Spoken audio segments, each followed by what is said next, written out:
ఏమండో నాంచారు గారు, ఎక్కడ తెచ్చారండి? మీ మొహం మండ, మిమ్మల్నేనండి. ఎవరు చంటినాయనా?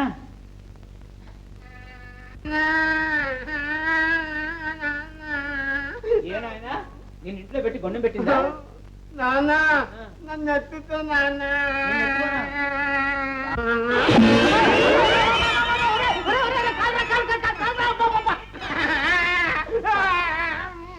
అబ్బా ఊరుకోరా, కాలు తొక్కేవరా నా నాయన. ఊరుకోరా, నా బజ్జీలు కాదు. ఇదిగో నాయన, నీకే బెల్ల తాలికలు కొడుగులు తర్వాత పట్టుకొస్తాను.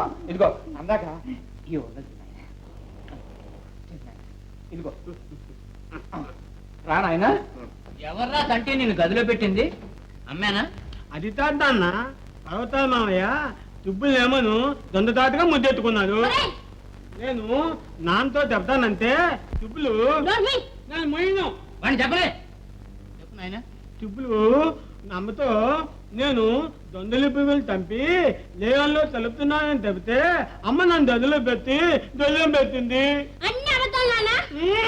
వచ్చే వాడు పురుగులు చంపాడంటే ఒప్పుకుంటాను కానీ అబద్ధాలు మాత్రం ఆడు. ఆ వెధవతో సరసాలు ఆడుతాను. నీకు ఎన్నిసార్లు చెప్పాను? ఏమండో ఏమిటండి? నీకెన్నిసార్లు చెప్పాను జాగ్రత్త జాగ్రత్త అని? ఇప్పుడు ఏమైందండి? ఏమైందా? వాడే ఆ పర్వతాల గాడు, నీ తమ్ముడు ఆ గాడిద. రేపు మనం అల్లుడిని చేసుకోబోతున్నాం కదండి. వాడినా ఆ శనిగాడిని నా కూతుర్నిచ్చి సచ్చినా చేయండి. చెయ్యాలనుకున్నా జాతకాలు కుదరని వద్దు. అబ్బాబాబా అంతరానే అంత కోపగించుకుంటే ఎలాగండి? మన అమ్మాయికి జమీందారు నియోగం ఉంది. ఇదిగో చూడండి, జా జా అక్షరంలో ఎంత స్పష్టంగా ఉందో. జా అంటే ఏమిటి? జమీందారుడి. అలాంటప్పుడు మీ తమ్ముడు ఏదోకి ఎలా ఇచ్చేస్తాను చెప్పండి.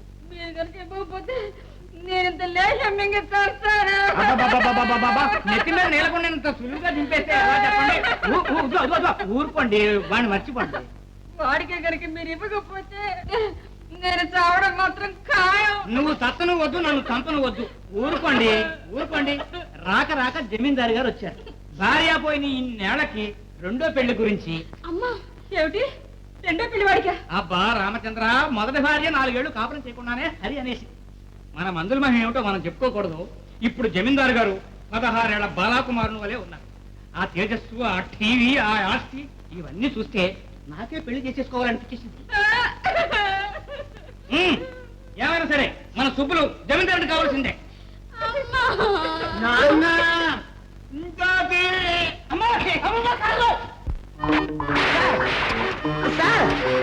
ఏమిటి సార్? ఏమిటిది? గుర్ర మంచి పొగర మీద ఉంది కదా? మంచి పొగర మీద ఉందండి. కాసేపు పోతే నా వీపు పగిలిపోయింది. అబ్బా ఏమిటది? ఏం లేదండి, కాసేపు నన్ను ఇక్కడ కట్టి గుర్రాన్ని వెనకాల నడిపించండి. దాని మీద జాలే? దాని మీద జాలి ఏమిటండి? నా మీద నాకు జాలి పాపం. వాట్? అదే ఇంతసేపు మీరు కొట్టింది గుర్రాన్ని కాదు, నా వీపుని. అమ్మా ఏమిటా కంగారు? ఏమిటి కథ? కమ్మటి కథ చెప్పనా? ఏం చెప్పక్కర్లే, నాకు తెలిసిందేగా. మళ్ళీ మీ అన్నయ్య కల్లో కనిపించుంటాడు. కలేం కాదు, నిజంగా మా అన్నయ్య వచ్చాడు. అయితే ఇంకే ఇక మీద ఆ కళ్ళు అక్కర్లేదు, వేరే కలర్ కథ. మరేమో చక్కటి రాకుమారుడు తెల్లని గుర్రం మీద టక్ టక్ టక్ అంటూ నీ దగ్గరకు వచ్చి నిన్ను. నా సంగతి తెలియదు కానీ ఒక అమ్మాయి గారి కోసం ఒక రాజకుమారుడు పరదేశం నుంచి వచ్చాడు. ఏం కాదు, నా కోసం ఎవరు రారులేపో. అందుకే కాబోలు చీకటి పడకుండానే చెట్లు దిగొచ్చి ముస్తాబు చేసుకుని కూర్చున్నారు. నాకేం తెలియదు మీ అన్నయ్య వచ్చినట్టు. తోటలో చూసినప్పుడు నేను అసలు గుర్తే పట్లే. ఆహా, తోటలో చూడడం కూడా జరిగిందనమాట. అబ్బే నేను చూడలేదంటే దొంగలు తోడు దొంగలై చీరలు నగలు వేరే పెట్టి నా కోసం తెచ్చాడా ఏమో, ఎవరి కోసం తెచ్చాడో ఏమో. సర్లే కానీ తోటలోకి వెళ్ళి లేత వంకాయలు తెస్తావా? నేను తీసుకురానుపా. అవంటే మా అన్నయ్యకు చాలా ఇష్టం. అయితే తెస్తాను. చూడు, మా నాన్న వచ్చే వేళ అయింది. నేను ఇప్పుడు తొందరగా వచ్చేస్తాను. అందాక ఇక్కడే ఉండు. ఎంతసేపు జోలబాటం, పాలు ఇవ్వటం, పని కొట్టడం. ఎవడో పళ్ళు పెట్టింది? ఏమిటి సార్ ఇక్కడ? ఇందుకని కూలిచ్చేది అరగా దొరికిందా? కొట్టండి సార్. నిన్ను కొట్టాలా? అది కాదు సార్, ఈ చేను మంది కాదు, ఈ కూలీలు మన వాళ్ళు కాదు. ఓహో, అయితే మాత్రం ఇలాంటి పని దొంగల్ని డొక్క చీరయ్యాలి. ఎవరిదంటావు పొలం? వీళ్ళు తెరగా అయిపోయి ధర్మాత్ముడు ఎవరంట? ధర్మాత్ముడే, ధర్మయ్యని మా గొప్ప వాళ్ళండి. ఆ పిల్లని చూసారా? ఆ పిల్ల దెబ్బ పండులాగా మెరిసిపోతుందిరా. ఎక్కువ తోడకండి ఇందాక చెప్పా చూడండి ధర్మయ్య గారు వారమ్మాయి ఈ అమ్మాయి ఎంత పరిచయం చేస్తావరా? వాళ్ళు రాలిపోగలరు. ఎవరివి? నా మాట కాదనుకోండి, ఆ పిల్ల రౌడీ గడుగ్గాయి. ఎవరైనా ఆ పిల్ల జోలికిపోతే కొట్టి మాట్లాడుతుంది. మంచి పొగరబోతు గిత్తన్నమాట. చెప్తాం. నువ్వు మామిడి తోట దగ్గర ఉండు, నేను ఇప్పుడే వస్తా. అయ్యారా కొంచెం జాగ్రత్త. పాపం నీ దండం పెడతాను మామ, ఈసారి వదిలిపెట్టు మామ. నిన్ను నీ అంటే దొంగల్ని ఒక చీరేయాల చీరేసి ఎండు గట్టి కూరేసి దిచ్చు బొమ్మలా చేలో పాతి పెట్టాలి. ఏమిటా ఇది ఆడపిల్లలు పట్టుకొని? వీళ్ళు ఆడపిల్లలు కాదు బాబు, పిశాచులు. పొలాల్లో చేలల్లో కాయలు పళ్ళు కనపడటం భయం బాబు, ఎత్తుకుపోతున్నారు దొంగతనంగా. ఊళ్ళో వీళ్ళిద్దరే కాదు, ఇలాంటి వాళ్ళు 4-5 ఉన్నారు. వీళ్ళని చూసి జాలిపడకూడదు బాబు. నడే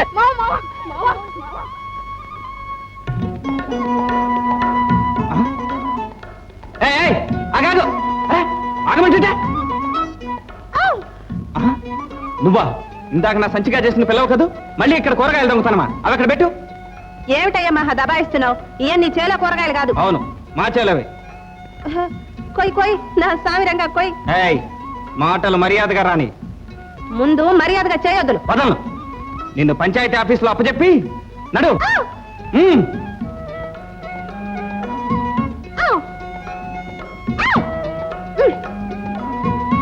ఏమిటో పిచ్చోళ్ళు, దొంగలెవరో దొరలెవరో తెలుసుకోలేరు. ఉమ్. వచ్చాడే మా బావా, చీరలు నగలు తెచ్చాడే, వచ్చాడే.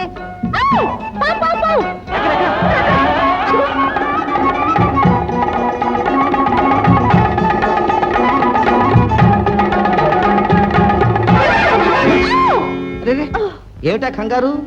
రౌడీలు ఎవరైనా అనుకొస్తున్నారా? అబ్బే, ధర్మయ్య గారు అమ్మాయి కాదు? పేరు రాధా సుందరి. వట్టి రాధేనండి. గట్టి రాధే. సుందరి, నా పేరు రాజా భుజంగరావు.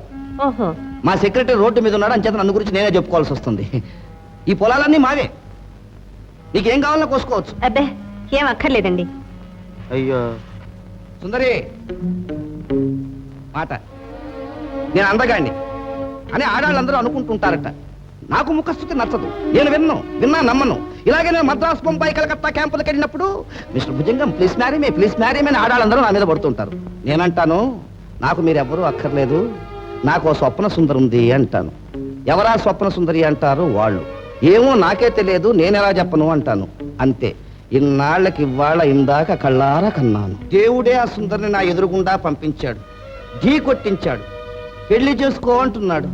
ఇది నిజమా కళ? కళ, వట్టి పీడ కళ. అబ్బా శరీరా దొరగారు, ఇది చేతి దెబ్బే దొరగారు. కానీ ఎవరదా అని ఏ కామిని పిశాచో కొట్టిందంటే పట్టపగలాయే. అందులో మీరు నిద్రే పోలేదే. పర్వతాలు నోరు మీరా? ఎట్టా సార్, మీ గోబకి దెబ్బ తగిలితే నా గుండెకి దెబ్బ తగిలినట్టుంది సార్. ఎవడరాది? నువ్వు తప్పుకో. నువ్వా?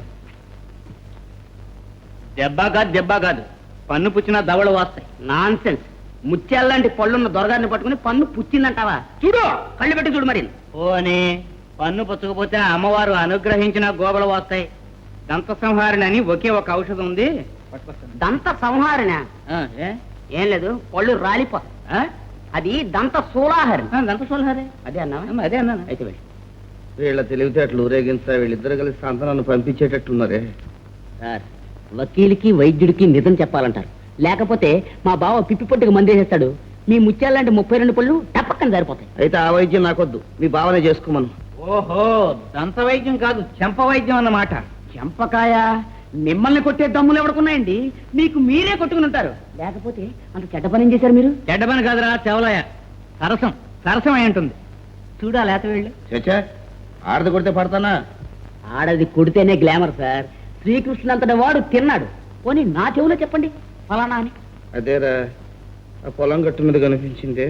ఎవరు? రాదా? ఆ ధర్మయ్య కూతురు రాదే? ఆ అమ్మాయి అయితే ఇంకా గ్లామర్ సార్. నన్నే కొట్టుంటే ఫోటో తీయించుకున్నామండి. ఆ అమ్మాయి మిమ్మల్ని కొట్టిందా? ఎంత పొగరు. పొగరు, ఆ పొగరే అణచాలి.